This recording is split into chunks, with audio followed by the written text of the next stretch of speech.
일정이 지금 전혀 안 보이거든요. 국민들을 지치게 하는 거예요. 그런 부분에 대한 안정감을 어제 회동이 좀 준 거죠. 일당 쪽으로 가닥을 잡았다. 김종인 위원장이 이제 아마도 힘을 실어준 것 같거든요. 메시지 같은 것들도 좀 정돈된 형태로 나오지 않을까. 그래서 지지율이 좀 다시 오르게 된다면은 또 이렇게 서둘러서 입당할 필요는 없거든요. 아직도 심리적으로 국민의힘에 대해서 좀 거리를 두고 있단 말이에요. 이게 현실이기 때문에 판을 좀 더 크게 봐야 된다. 김종인 위원장이 이제 해줄 수 있는 건 그 두 가지인데, 첫 번째는 아마 판을 좀 그려주는 것. 두 번째가 이제 그 컨텐츠 문제거든요.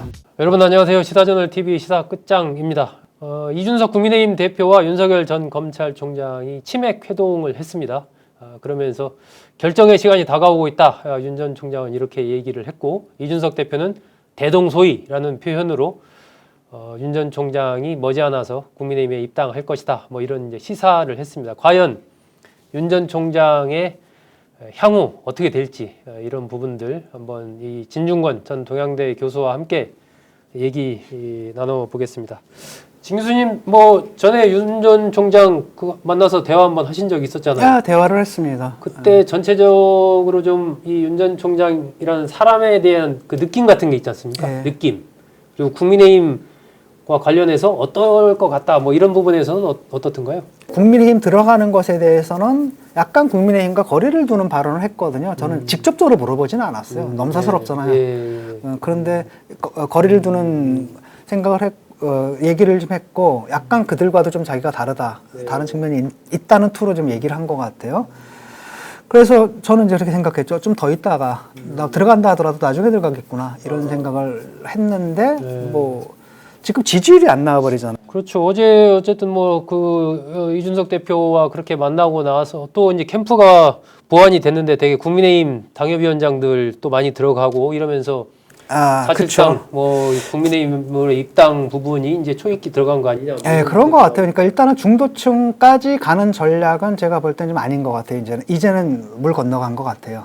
지지율이 워낙 지금 지지율만의 문제가 아니라 자기 본인의 문제, 본인과 캠프와 국민의힘의 문제예요.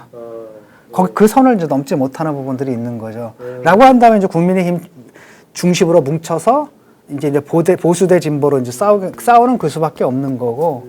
그래서 사실은 밖에서 중도층을 끌어들이는 역할을 하지 못한다라고 한다면 밖에 있을 의미가 없잖아요. 근데 그 메시지가 지금 나오는 것들을 보게 되면 하나가 중도층을 끌어들이는 것과는 좀 거리가 멀거든요. 되게 복수층들, 그 다음에 심지어는 뭐 이준석이 넘었던 탄핵의 강까지도 막 들어가는 뭐 이런 발언까지 하면서 오히려 보수층에 이렇게 어필하는 모습들을 보였거든요. 그건 왜 그러냐면 보수층의 일각에서는 그래도 저놈의 우리 전직 대통령, 우리 존경하는 대통령 감옥에 넣었던 놈, 그놈 아니냐라는 의구심이 있거든요. 아마도 이제 그걸 풀어주기 위해 상당히 우클릭한 사실 좌로 한 클릭 더 해야 되는데 오히려 우로 클릭을 하다 보니까 이쪽 지지율이 빠져버리는 거죠. 중도층 지지율이 빠져서 그중에 일부가 이낙연으로 간다든지 아니면 관망층으로 돌아선다라든지 이렇게 된다고 한다면 지금 남는 거는 그 안에 지금 들어가는 수밖에 없는 게 돼버렸죠. 근데 아직은 몰라요. 그래서 뭐 만났다라고 얘기를 하잖아요. 근데 구체적인 시점은 이제 국민의힘 쪽에서는 아마 8월 입당설로 이렇게 못 박으려고 할 것 같고. 근데 윤석열 측에서는 그러니까 날짜를 못 박지 않은 채 지금 아직 체제가 정비가 안 됐잖아요. 체제가 정비도 안 됐고 힘도 못 보여줬잖아요. 지금 보니까 이제 어젠가 보니까 이 사람도 오고 저 사람도 오고 막 등등등등등 해서 진영이 갖춰졌다는 어떤 안정감들을 주게 되면 아마 지지율 반등이 있을지도 모르겠어요. 그래서 그 지지율 반등을 보면서 아마 결정을 하게 되지 않을까. 8월 입당을 장담할 수가 없다. 진 교수님은 지금 그렇게 관측을 모르겠어요. 그러니까 그거는 이제 그거는 뭐 미래니까 돗자리 깔 필요는 생각은 없는 거거든요. 여러 가지 변수가 있는 건데 다만 윤석열 측에서는 그거를 날짜를 못 박는 걸 별로 원하지 않을 거라는 겁니다. 왜냐하면 좀 더 두고 봐야 되거든요. 그러니까 사실은 출마 선언을 한 달이 넘도록 지금 보여준 게 없잖아요. 그렇죠. 여기저기 만났지만은 의미 있는 메시지가 나오지 않고 계속 말실수만 좀 했거든요. 그러다 보니까 이제부터 좀 진영이 좀 갖춰졌고, 그 다음에 특히 김종인 위원장이 이제 아마도 힘을 실어준 것 같거든요. 그러니까 김종인 위원장과 친한 사람들이 이렇게 들어가 있고, 사실 뭐 저도 그분 만났을 때 그렇게 얘기를 했거든요. 아마 그쪽에서 위원장님 도움이 좀 필요할 것 같다. 내가 볼 땐 거기 완전히 지금 엉망진창이다. 김종인 위원장에게 엉망진창이고 이쪽도 국민의힘도 그렇고 이쪽도 그렇고 엉망진창이고 누군가 뭔가 좀 그림을 그려줘야 되는데 크게 두 가지예요. 하나는 뭐냐면 여당은 이제 확실하잖아요. 네. 경선 딱 끝나가면 결정이 되는 거고 명확하란 말이죠. 근데 이쪽은 당 밖의 주자들이 있고 당 안의 주자들이 있고 당 안의 주자들은 지지율이 안 나와버리고 당 밖의 주자는 지지율은 나오지만 그것도 좀 가라앉는 상황이고 이 복잡하거든요. 그러니까 이 사람이 입당을 해야 되는 건지 입당을 한다면 언제 해야 되는 건지 또 입당을 안 한다면은 나중에 후보 단일화는 언제 할 건지 11월인지 뭐 2월인지 뭐 등등등등에 관한 일정이 지금 전혀 안 보이거든요. 이게 이제 사실 사람들을 국민들을 지치게 하는 거예요. 그래서 그런 부분에 대한 안정감을 어제 회동이 좀 준 거죠. 어느 정도 입당 쪽으로 가닥을 잡았다라는 식으로 이렇게 어느 정도 예측 가능한 그런 메시지 그쵸. 나온 거죠. 어제는. 예측 가능한 메시지를 나왔고 그다음에 또 다른 한편으로는 이제 여의도 정치의 문법을 아는 사람들과 그다음에 이제 김종인 위원장 밑에서 일했던 그 분들이 이제 보강이 됐기 때문에 아마 메시지 같은 것들도 좀 정돈된 형태로 나오지 않을까. 그래서 마치 지지율이 좀 다시 오르게 된다면은 뭐 그렇게 서둘러서 입당할 필요는 없거든요. 그래서 그리고 사실상 김종인 전 위원장과 윤석열 전 총장 간의 일종의 막후 연대 같은 게 이루어졌다? 졌다고 봐죠. 벌써 좀 다르잖아요. 뭐. 움직임이 좀 다르지 않아요?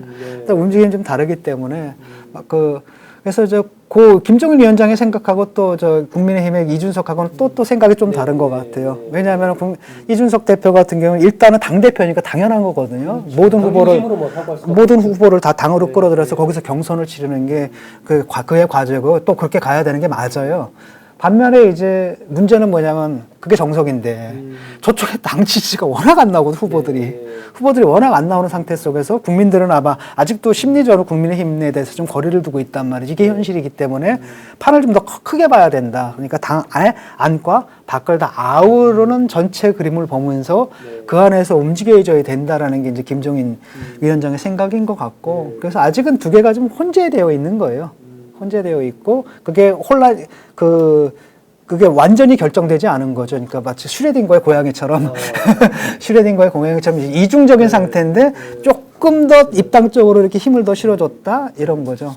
그리고 실제로 계속 만약에 여기에 이 상황에 변화가 안 생긴다. 진영이 좀 끓여졌는데도 불구하고 뭐 윤석열 후보도 아니지만 윤석열 전 총장이 계속 또 이렇게 과격한 반응을 한다라든지 말실수를 한다라든지 중도층이 딱 볼 때 뜨악한 얘기를 한다라든지 이렇게 되면은 할 수 없어요. 그때는 남는 수가 없고 할 수 없다. 그걸 들어가라. 그러니까 중도층 확장 전략이 아니라 확실히 보수 쪽을 잡고 싸우는 쪽으로 가게 된다는 거죠. 그렇다면 사실은 뭐 상당 부분 정권 교체 쪽으로 좀 민심이 기울어져 있는 상태에 있지 않았습니까? 이제는 그게 아니라 반반 상태에서 싸우는 거죠.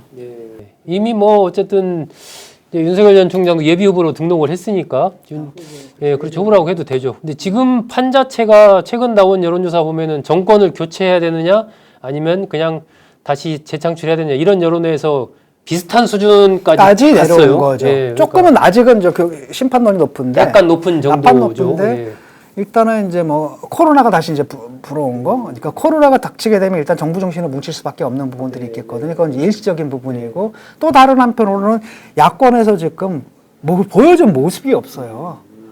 그러니까 그렇죠. 저도 그렇거든요. 아무리 내가 정권 정권 교체를 원해요. 정권 심판해야 되고 정권 교체를 원하는데 그렇다고 이들보다 더 뭔가 나은 세력이 나와야 되는데 이걸 딱 보면 아니거든. 갈등하게 되는 거죠. 그러면. 갈등하게 되는 거죠. 그래서 많은 분들이 아마 거기서 관망세로 서거나 특히나 윤 전 총장에게 좀 나름 기대를 걸었던 분들도 항복하는 걸 보고 갸웃갸웃하게 된 분들이 제 주변에도 좀 있더라고요, 보니까. 그러니까 어제 우연히 이제 길 가다 들었는데 젊은 사람들인데 그런 얘기 하더라고. IT 쪽인 것 같아요. 딱 하는 얘기가 120시간 일하라고?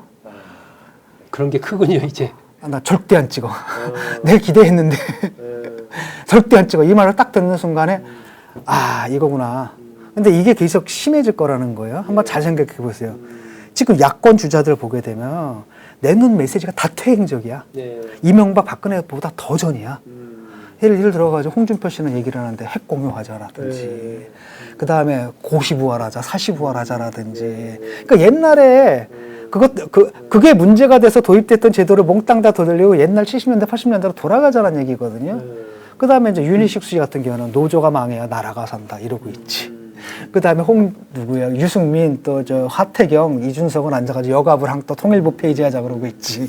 심지어 그 누구야 그 나경원도 막 그런 얘기했잖아요. 뭐 근로기준법 폐지해야 된다 뭐 이런 것들 이런 것들 딱 보면 으아 이런 생각이 들거든요. 그러니까 어느 정도 좀 시대 흐름에 맞는 진전된 그런 인식을 갖고 있으면서 그 보수의 가치를 잘 지켜갈 수 있는 이런 인물이 안 보이는 거죠. 그러니까 핵심적인 게 바로 그거예요. 두 개에서 벗어났어. 극우 반공주의에서 좀 벗어났죠. 그다음 두 번째로는 바로 뭐냐면 그 위계 질서 벗어났죠. 근데 이 시장 만능주의 이건 더 강화됐다라는 거예요. 그게 이제 이준석이 실력주의 이 경쟁 논리. 그다음에 노조를 없애자, 노조가 없어져 나라가 산다라든지 근로기준법 폐지에 비슷한 이유 이게 아주 멘탈리티거든요. 이게 보수 전체의 멘탈리티인데 이거 가지고는 김종인 전 위원장의 생각은 좀 다를 것 같아요. 김종인 전 위원장 생각이 전혀 다르죠. 그러니까 이분이 얘기한 게 제가 얘기한 게 공동체주의 보수로 가야 된다는 얘기거든요. 공동체주의 보수로 가야 되고 시장한테 몽땅 맡겨둘 거면 정권 뭐하러 잡어. 정권이 돼가지고 할 일이 없는 거잖아요. 그러니까 아젠다 세팅이 안 나오고 맨날 이미 있는 제도들의 시비 거는 얘기만 나오는 거예요. 이러면은 뭐가 되겠냐라는 거죠. 지금 이렇기 때문에 국민들이 딱 볼 때는 뜨악한 거죠. 저거 뭐야? 저거 뭐야? 저거 뭐야? 근데 이걸 그들이 몰라. 그게 문제라는 거죠. 아무리 얘기를 해도 모르고 지금 사실은 김종인 위원장이 가가지고 신정강정책 다 써줬잖아요. 그거 외워서 답만 쓰면 되는데 그거랑도 잘 안 맞죠? 예, 그거를 외워서 답만 쓰면 되는데 그걸 못 하는 거예요.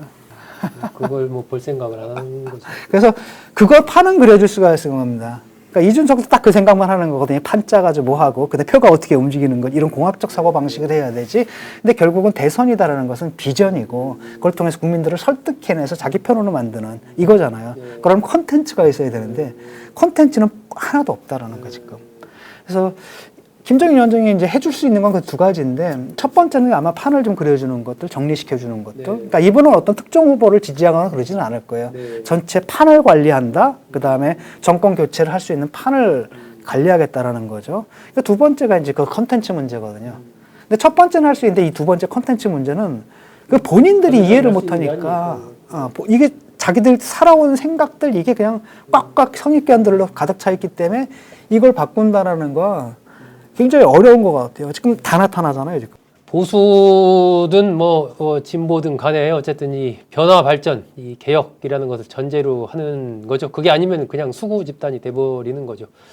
어쨌든 윤석열 전 총장과 김종인 전 위원장 간의 여러 가지 막후 이런 관계 속에서 좀 윤 전 총장의 여러 가지 행보에도 변화가 올 것 같다라는 게 진중권 전 교수의 진단입니다.